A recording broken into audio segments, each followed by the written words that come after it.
How to turn on Facebook Marketplace vacation mode. Hey guys, welcome back to our YouTube channel. Without any further delay, let us get started.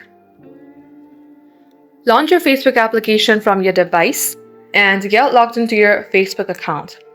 Then tap onto Marketplace from your top bar menu. In order to switch to vacation mode, tap on this person icon just beside the search bar. Then scroll below under Settings.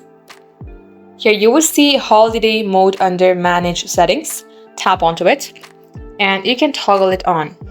As you toggle on your holiday mode, your listings are not appearing in searches and buyers cannot place orders or start new conversations with you.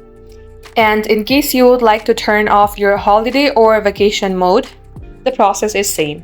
Open up your marketplace, tap onto your profile, go below onto Settings, tap on holiday mode and turn it off. Just like so, this is how you can do it.